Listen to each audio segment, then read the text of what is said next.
The following podcast contains spoilers and words like and gosh. Mate, did we watch a thing this week? Yeah, we did.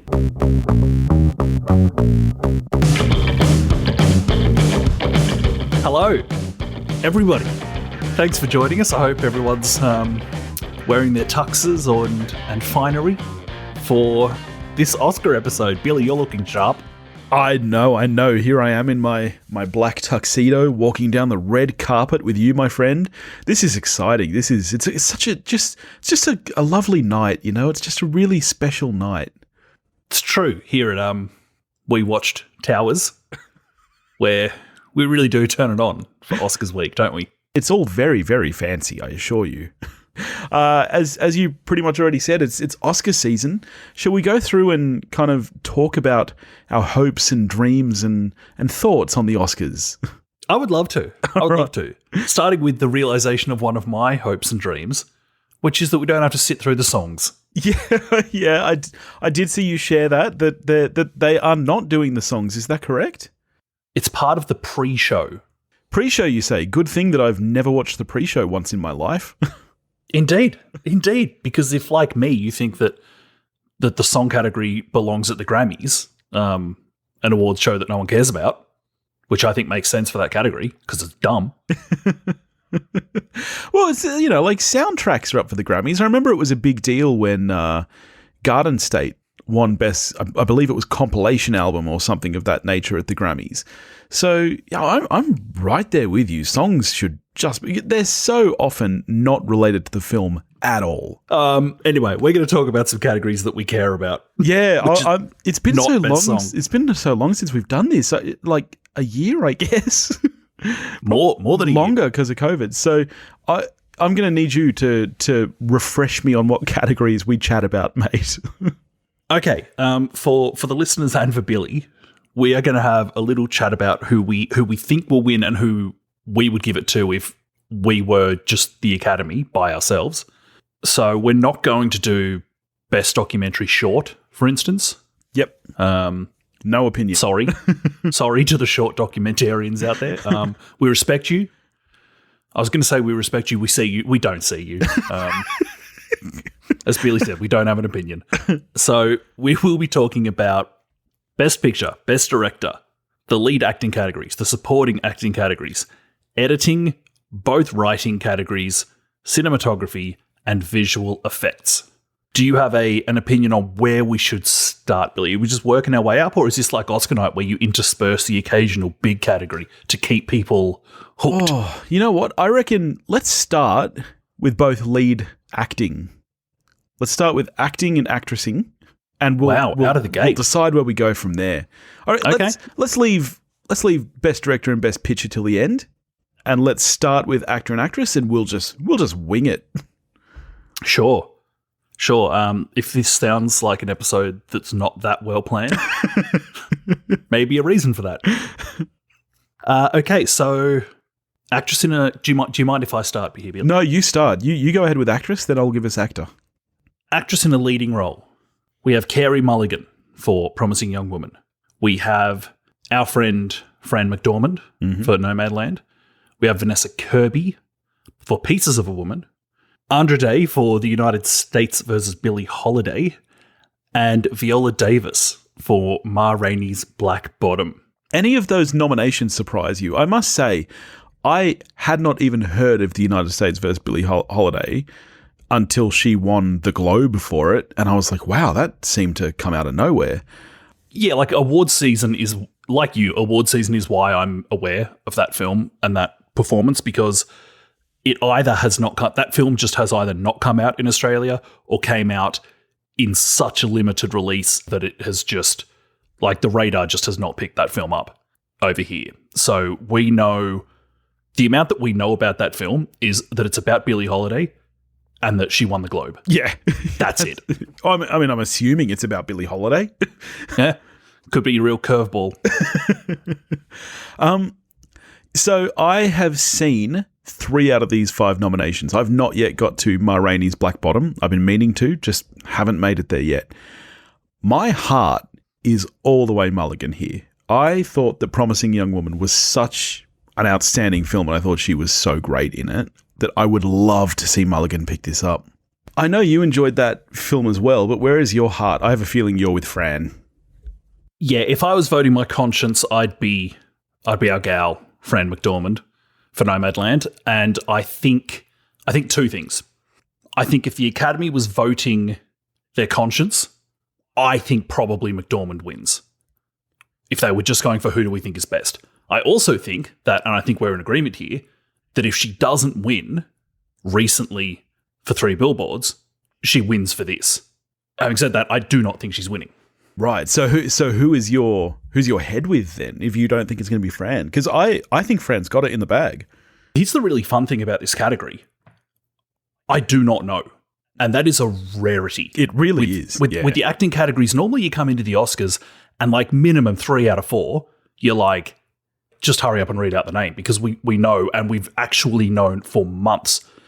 Looking at this category and with the precursor awards and everything, we do not know who's going to win this. If I had to put my money somewhere, I'll put it on Viola Davis. Okay. Viola Davis is beloved. Yeah. And this is talk about a champagne problem. She's only won for supporting. Yeah. So are there people that are like, you know what, we'd like for Viola to have a lead? Yeah. I think quite possibly. Also, she's Viola Davis and she's fucking amazing. Yeah, I think the only person who's not, just genuinely not in the running here, Vanessa is Kirby. Kirby. Yeah, I agree with you. She's the only one that I 100% don't feel she has a real shot at it. I think that Viola's probably second place after Frances. I have a very strong feeling that Frances is going to win for this, and I'll be completely happy with that because she was amazing in Nomadland. And if it happened, and we live in a world that says 3-time Oscar winner Frances McDormand, I'm cool with that. Look, because here's the thing. She's an exemplary actress. I actually don't agree with this whole idea that, they've already got one, they don't need another one, or, this person hasn't won yet, so they should get it for this even if it's not their best performance. The point of an award ceremony is to award the best performances. So, yeah, I would have zero problem with Frances taking home a third. Up until 10 days ago, my money was on Mulligan, though. Really? So, and what changed your mind? Because my heart is so strong with Mulligan, but I haven't. To be honest, I feel like she's third place, possibly even fourth, with Andra Day winning for Globes. I don't know enough about it, but yeah, she did win the Globes for musical or comedy, though, so that's always a bit, Yeah, it's not a real genre. Oh, honestly, it was the SAG Awards changed my mind. That was when I jumped from the Carey train to the Viola train. Yeah. And I mean, yeah, the good news here is that the people that I have in the top 3 slots, I'd be thrilled with all 3 wins. Yeah. Yeah, oh yeah, same. So that's great. Yeah.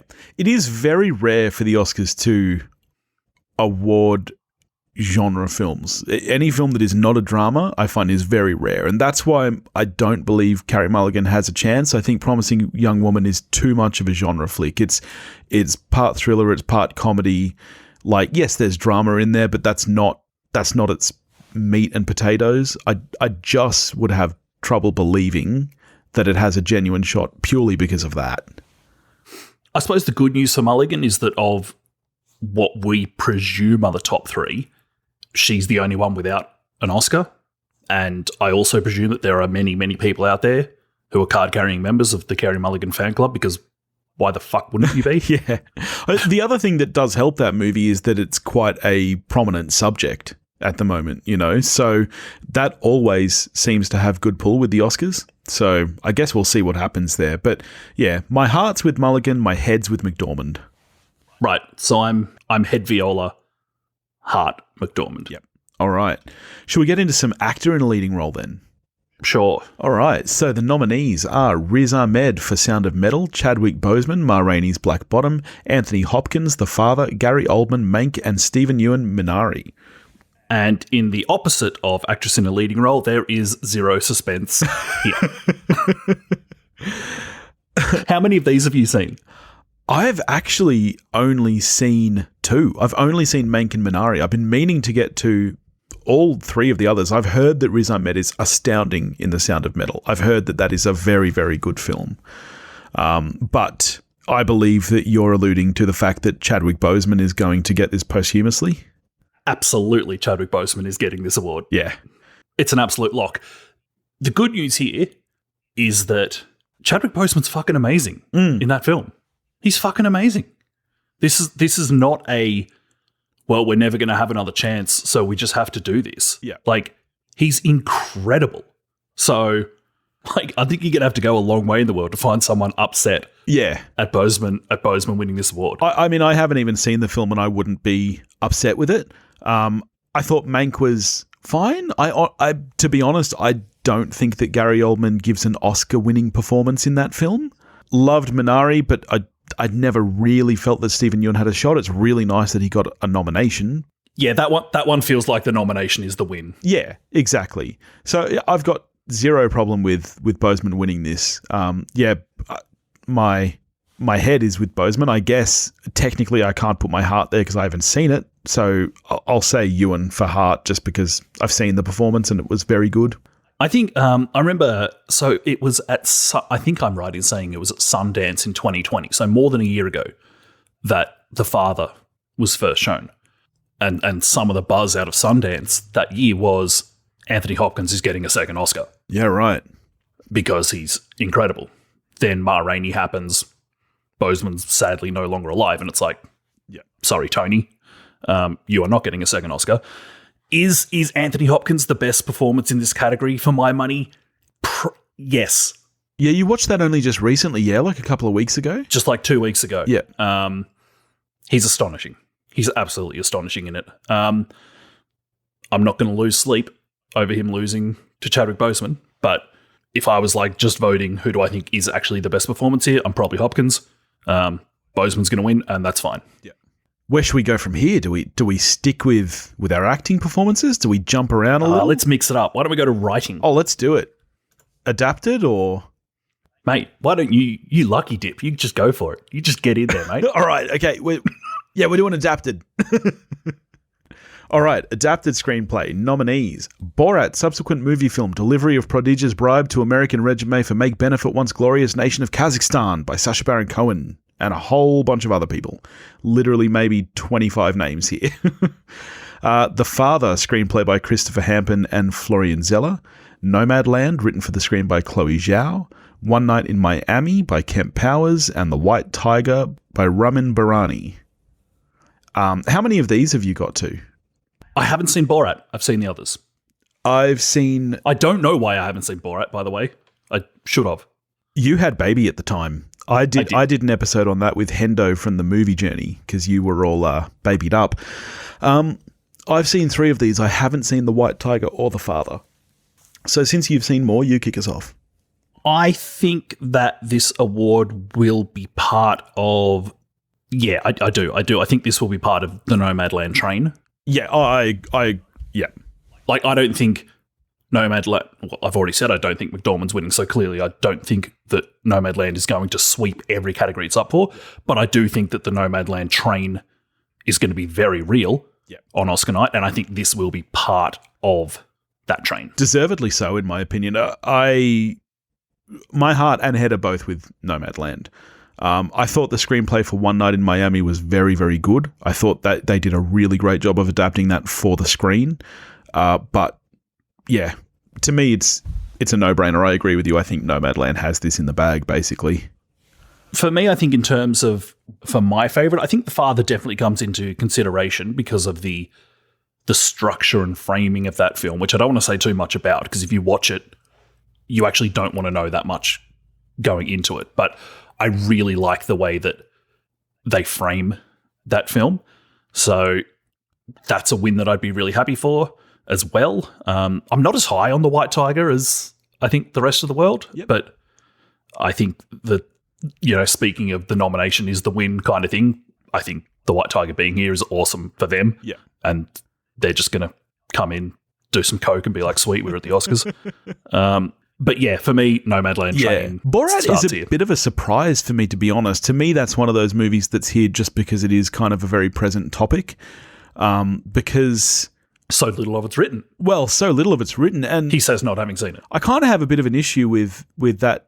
It would be like a documentary being up for adapted screenplay effectively, and it's like, well, I mean, sure, there's some writing involved, but it's, I don't know. I feel like it's a bit of a strange nomination. Moving over to original writing, I don't actually have, in a really disrespectful move, I don't have the writers here, because the first one I wrote down was Borat when I was writing them down, which had 27 writers or something, and I was like, I'm just not going to write it down for anyone. I've got the writers, so let's do respect. You read out the title, I'll read out the writers. Okay, let's do this. Here we go. Teamwork. I love it. For original screenplay, we have Judas and the Black Messiah, screenplay by Will Burson and Shaka King. Minari, screenplay by Lee Isaac Chung. Promising Young Woman, screenplay by Emerald Fennell.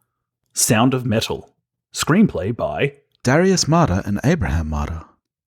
The Trial of the Chicago 7, screenplay by Aaron Sorkin. Aaron Sorkin.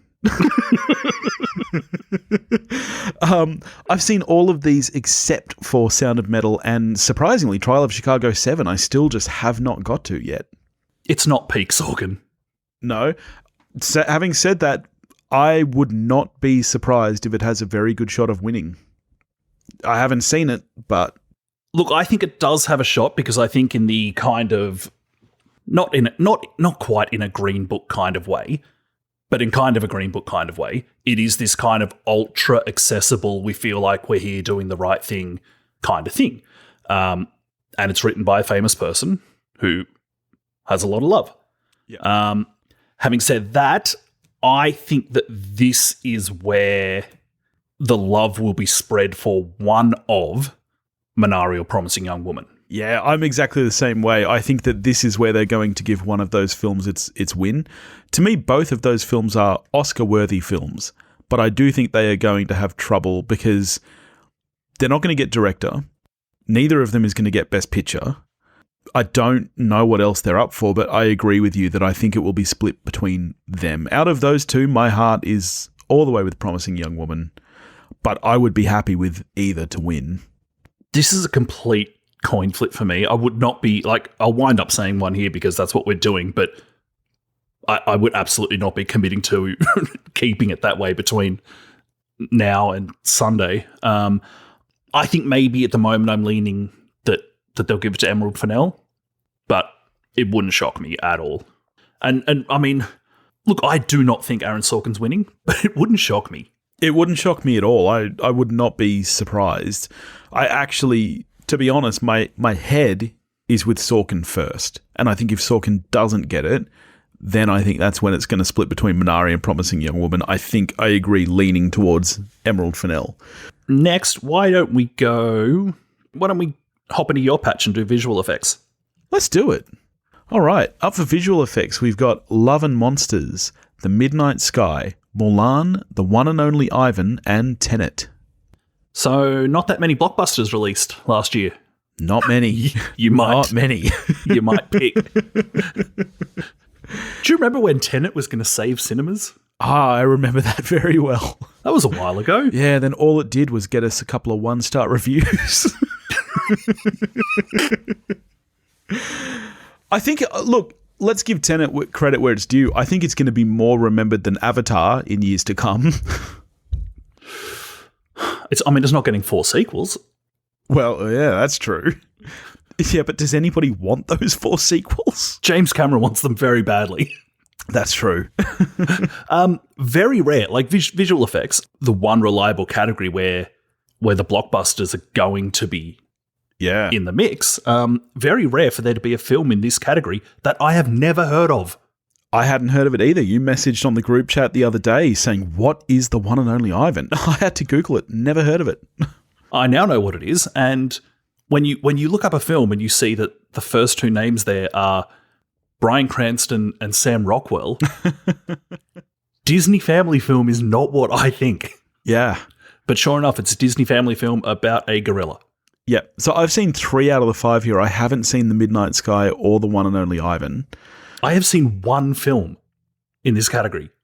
Is that right? You've only seen Tenet? That is a true story. Wow. Well, I can tell you this: Mulan is not getting the award. It's not. Love and Monsters, I really enjoyed, and I quite liked the effects in it, but that's not getting the award either. I was really surprised to see that got a nomination, and as you said, it's clearly just because there were not many blockbusters. My firm belief is that Tenet is getting this. I also think that, and not just because it's the only film that I've seen. Not that it is a snobby choice, but it's the snobby choice out of what's on offer. Yes. Like, my understanding is that no one likes The Midnight Sky. Doesn't seem like it's winning. Yeah. Love and Monsters does not seem like the kind of film they would give it to. No, it's not going to, no. And Tenet, apart from anything else, whether or not you liked it or disliked it, the majority of people still have a like for Nolan, at least. And obviously, he's not the one winning the award, but it's something to give it. What should we jump to next? Well, should we go to cinematography now? I would love to. Let's do it. So, up for cinematography, we have Sean Bobbitt for Judas and the Black Messiah. We have Eric Messerschmidt for Mank. We have Darius Wolski for News of the World. We have Joshua James Richards for Nomadland. And we have Pheidon Papamichael for Trial of the Chicago 7. I think this is a two-way fight between Mank and Nomadland. I agree. Is it the Nomadland train, which is also a gorgeous film, or is it, hey look at that, that's cool? Yeah. And I love the look of Mank. I know there's some real pushback out there on them interwebs about if they were going to lean into it, then well, why, for starters, why isn't it in the Academy aspect ratio and a bunch of other stuff? And I'm like, I don't care. I think it looks fucking awesome. Yeah, I'm a bit mixed on that, to be honest. I don't care about going too deep in the authenticity, although you could make the argument they did with the sound, so why not with the visuals? I mean, if we were going to get one Academy aspect film this year, did you really think it would be fucking Justice League over Mank? Zack Snyder's love letter to classic Hollywood, Justice League. It's funny. I do love the look of Mank, and I do think that there are some very gorgeous shots in it. However, one thing we often talk about is, does the cinematography service the film? And for my money, Nomadland does that better than Mank does. Both my heart and head are with Nomadland. I agree that this is going to be... I mean, as we say, people are going to want to award Nomadland. It's a great film. And I do think this is going to be part of the train. I don't think Mank has the same level as love for it. Yeah, I think Mank absolutely does not have the same level of love, despite the fact that it does have a lot of nominations. It has a lot. I'd be surprised if it won any. This could very much do an Irishman from last year. Yeah. And have all of the nominations and win nothing. I think this is another one where maybe I do change my mind between now and the event, but right now I lean the Nomadland train. Yeah. Elsewhere, like we just talked about how much we liked Sean Bobbitt's work in Judas and the Black Messiah. The great Darius Wolski gets a nomination for making a very nice-looking movie in News of the World, so well done, Darius. Trial of the Chicago 7, for me, is maybe the lucky one here. How many walk and talks are in it? Very little walking and talking. Oh, really? Oh, that's not very Sorkin. All right, where are we jumping next, my friend? Do we go to editing or do we do the supporting? What if we really fuck shit up? What if we do one of the supporting, then editing, then the other supporting? You've blown my mind. I know. I'm full of crazy ideas tonight. All right, take us to supporting land. All right, I'm just going to click on one randomly. Actress in a supporting role. We've got Maria Bakalova for Borat's subsequent movie film delivery of prodigious bribe to American regime for make benefit once glorious nation of Kazakhstan. Glenn Close, Hillbilly Elegy. Olivia Colman, The Father. Amanda Seyfried, Mank. And Yujing Yun, Minari. I think this is a sneakily interesting category. I do too, because a lot of these are kind of a little bit like, what? Nominations? Hillbilly Elegy surprises me. Yeah, a film that it seems like everyone in the world hates and yet gets the odd nomination. Probably just part of, I mean, you assume part of the, if it's not Glenn Close. Yeah. Is anyone paying any attention to this film? Yeah. So there's that. Bakalova for Borat is an interesting one to me. People love that performance. It is a great performance. It is a very, very good performance. Surprises me that the Oscars are appreciating it because it's not the kind of thing they'd usually go for. It makes sense that she was up for comedy or musical at the Globes, but at the Oscars, when typically 5 dramatic performances fill those slots, it threw me for a loop. Elsewhere, Olivia Colman is predictably fucking great in The Father. One-time frontrunner Amanda Seyfried is there, but does not seem to be the flavour of the month that she once was for this role. I still feel like the 2 favourites are probably Seyfried and Coleman, though. Yu Jung, great in Minari, but I just can't see it snagging it, sadly. That's where I'm going. You're going Yu Jung. Because, and also partly because I've gone Promising Young Woman for writing. I think like Promising Young Woman, there's a lot of love out there for Minari. Yep. And this is where its love will land. That's my guess. See, I don't know. It's a tough one, you see, because writing is the category that, and I feel very sad saying this, people don't care about as much. They don't mind throwing a win to a film that should get a win. Whereas, the actress and actor, people really, really put a lot of stock in that. Well, she's a much celebrated performer. She is. She really is. But I don't know. I don't know if she has the pull in the Oscars' eyes that someone such as Coleman or Seyfried does. The Academy body that's a lot more international than it was. That's true. Even 5 years ago. I would love Yun to win for this. To me, I haven't seen The Father yet. To me, she's the best performance of the ones that I've seen. But I think my head is still going to go with Coleman. Right. I would love I'd love an Amanda win here. Really? That's where your heart is? Look, I've only seen 3 out of 5. I haven't seen Hillbilly Elegy because everyone on Earth says not to, and it would just be crap if that's what Glenn Close won for. And yeah. I'm just hoping that sanity prevails and that doesn't happen. And I'm just going off other people's opinions on the film here. Bakalova would be a really fun win. Don't think it'll happen. Haven't seen it, so I don't know if I want it to happen, but it'd be a very fun win. Yeah, I agree. I think that this is going to be one of the big surprise categories. Like you said, for lead actress, I think this is one of the other categories where I honestly don't know which way it could fall, because it could fall so many ways here. Yeah, which is just so much more fun than usual. Yeah. All right, should we jump over to editing? Absolutely. In a move that would drive editors wild. We'll jam editing in here. So, we have... Is it me reading it? Or it's me. It's you, yeah. Me. Yep. We have... Maybe I'm just stalling to not have to read the editor of The Father. We have Yorgos Lamprinos up for The Father. We have Chloe Zhao up for Nomadland. We have Frederick Thoroval up for Promising Young Woman. We have Mikkel Nielsen up for Sound of Metal. And we have Alan Baumgarten. I've butchered every name here. What does it matter? For Trial of the Chicago 7. Yeah, this is another interesting one for me, because with the lack of big movies this year, one of the things we've lost is the most edited film, which quite often has a good chance of snagging the award. A lot of these are quite slow, very meticulously edited movies. I would love to see Zhao win for this personally. I think that she is a great talent. I don't think she's going to get director. I would love to see her get editing. I'd also be very happy with Frederick Thorovel for Promising Young Woman. I think that is the way that film melds different genres. It's able to be gripping and funny and all these things at once, and I think a lot of that comes down to the editing of the film. I think that's a very cleverly edited film. Yeah, where are you on this?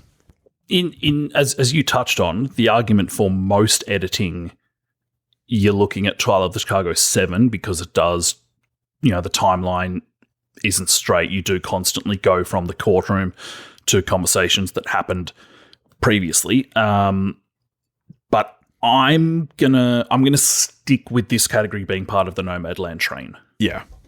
Editing is a sneakily important category for Best Picture. and I think it will follow the train lines. I agree. I think this is going to be one of those years where editing follows and directing doesn't. And that's why I think Nomadland is getting editing. All right, shall we jump over to actor in a supporting role? Indeed, we shall. All right. We have Sacha Baron Cohen for Trial of the Chicago 7, not for Borat. Daniel Kaluuya for Judas and the Black Messiah. Leslie Odom Jr. for One Night in Miami. Paul Raci for The Sound of Metal. And Lakeith Stanfield for Judas and the Black Messiah. And the Oscar goes to Daniel Kaluuya. Yeah, in a move surprising nobody. And honestly, I think deservedly too. He's both my heart and my head pick for this. So this will be fantastic. Many of us have only been, we've only known who he is for a handful of years. Obviously, Get Out is the big break. Some of us then, the next time we watch Sicario, we're like, hey, Daniel Kaluuya's in this. Yeah. But it hasn't been long. And so often, hello, Al Pacino, people don't get it when they should. Daniel Kaluuya has emerged as an uber talent, not a good young actor. Yeah. An uber talent. He might be the guy who takes the place vacated by Philip Seymour Hoffman and Daniel Day-Lewis. Yeah. He might be that good. And when we look back and he banked an Oscar at this stage of his career, that's going to be great. I agree. And I think this is one of those categories where it's hard to say. I don't know if Judas and the Black Messiah would have this many nominations if it didn't come out in the year it did. And I'm quite grateful for that because his performance is great and I do think he deserves it. So, yeah, heart and head both there for me. And just I know I said it in the episode, but just shouts to Lakeith Stanfield. Yeah. Who's fucking amazing. It's a lower key performance, but he's fucking amazing. Sacha Baron Cohen is an interesting one, for example. People really, really like Sacha Baron Cohen. Yeah. And you get to, people could kind of be like, well, I get to vote for him for kind of two things. Yes. One that I like. Yeah. I feel like people are going to wait. Sacha Baron Cohen has done a lot of comedy in his career and he's just started dipping into these more dramatic roles. I think people are going to wait until they see him really sink his teeth into something. Yeah. It's a shame that we didn't get his Freddie Mercury. Yes. That would have been good. It would have been far better than the shit Freddie Mercury we did get. Did you see, I don't know when this came to light, but not too long ago, there was who did it? Maybe Vanity Fair? I can't, maybe Hollywood Reporter, someone has this little series of, conversations between filmmakers. And there's Affleck talking to Fincher about Mank. And I don't know why it came up. I can't remember. But Fincher had seen Sacha Baron Cohen's screen. Oh, right, like screen test. Yeah, I was going to say it wasn't an audition. He had it was his role at the time. Yeah, yeah. But yeah, his screen test is Mercury, and he was like, "It's fucking amazing." So it will always be a shame that we didn't get that performance, and that anyway. Yeah. Elsewhere, Paul Raci, I think, happy to be there. Leslie Odom Jr. happy to be there. Lakeith Stanfield happy to be there, and probably hoping that he doesn't vote steal from people who love that film away from Kaluuya, who is almost certainly going to win this. Yeah, agreed. All right, where shall we jump to next, bud? There's not many places we can jump, friendo. All right, shall we move over to director? We shall. We have Thomas Vinterberg for Another Round. We have my guy Fincher for Mank. We have Lee Isaac Chung for Minari. We have Chloe Zhao up for Nomadland. We have Emerald Fennell for Promising Young Woman. This is another fairly stacked one. I shamefully have not got to another round. Sorry, Thomas. I hear it's very good. I hope I do get to it, but haven't seen it. Same. It's the only one of the 5 I've not got to yet. So you, in a shocking move, told me that you don't think Chloe Zhao is winning this. So who do you think is winning this? Because I think Nomadland is getting Best Picture, and only for that reason, I do think that this is going to fall. My guess is to Minari. Because as you say, I think Minari is not only deserving of praise, I do think people want to praise it. I don't think Minari is getting supporting actress. I think this is where Minari is getting its nod. Because I don't think it's going to get screenplay. I don't think it's going to get just about anything else. I think that this is where it's going to get its win.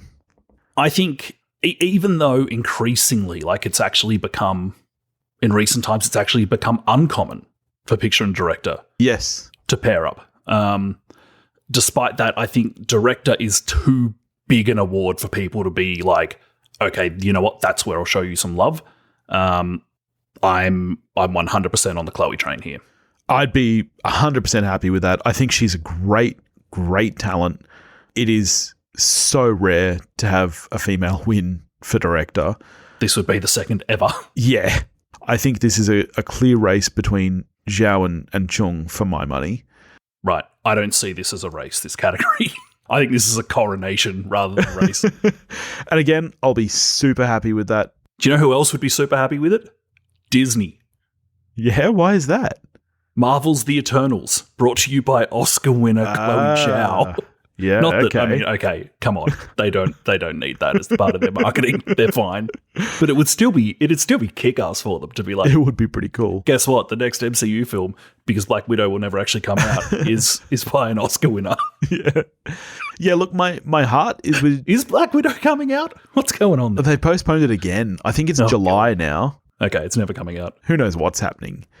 That's gonna be the same as fucking... What was the other New Mutants? Oh, Black Widow is the new Mutants. I'm not even a full beer down yet. do you want another swing at that, or are you happy for that to be? Nah, just let it ride. We can play a little jazz with it. This is a really tough one for me. I think that my head is between Minari and Nomadland, as is my heart. I cannot pick a winner out of those two. And honestly, throw Fennell in the mix as well. I'd be super happy. I don't think Fincher has a chance. I don't think Vinterberg has a chance. I haven't got to another round yet, but I just don't think he's really in the conversation. All right, shall we get to Best Picture? Love to. All right, the nominees for Best Picture are The Father, Judas and the Black Messiah, Mank, Minari, Nomadland, Promising Young Woman, Sound of Metal, and The Trial of the Chicago 7. So I think it's more interesting here to talk about who we think will get the least amount of votes than who will win, because Nomadland is winning. Let's go from bottom to top then. Who do you think is getting the least? Okay. This is happening in real time, so bear with me. I think least votes. Let's goes say it at the to- same time and see if we think the same. Okay, this can only work well. 1, 2, 3.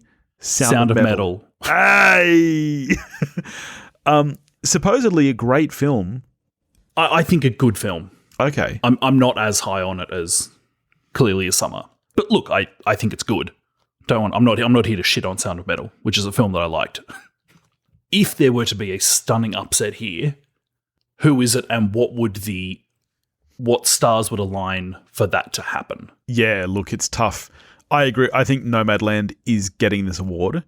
If it doesn't, I feel like there's realistically only one that has another shot, and that's Minari, for my money. I agree. I don't think any of the others have any chance in hell of actually winning this award. Yep. I think if you look in the vein of the quiet, touching human Moonlight-esque story, Yes. the people are just very high on. Yeah, my potential spoiler is Minari. All right. We did it, mate. We did the Oscars. Indeed. And I, unlike some of the Academy, have seen all of the Best Picture films, so feeling good about myself. Oh, you should, mate. You should feel very smug. I know you often do. That's my resting state. I have only seen 5. 5 out of 8? That's not bad. I've seen more than half. That's atrocious. You can't vote. Oh, come on. 5 out of 8. Come on. That's 5/8. Approximately, yes. All right. Well, this has been fun. I'll be curious to see which one of us gets more right. What are we getting to next week, buddy? We don't know yet. Or do we? Yeah, we do. Mate, think about hard.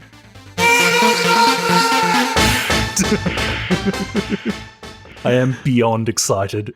Yes. Next week we will, as well as that, we'll also be recapping the Oscar wins, which usually we do with a bit of a classier film. It'll be an interesting pairing of doing Mortal Kombat and who won the Oscars. Yeah, next year's Best Picture winner with this year's recap. This is exciting. I'm very, very excited for that. I cannot wait. I hope it is just absolute hot trash in the best possible way. In the meantime, if you want to get in touch with us, you can do that at wewatchedathing.com or wewatchedathing@gmail.com. You can find us on Facebook, Instagram, and Twitter, all under the handle @wewatchedathing. If you want to help support the show, you can listen to the extra content, some of which I think we're about to record now. You can tell us to watch a thing. You can do that at patreon.com/wewatchedathing, and we'll catch you next week. Watch a movie, folks.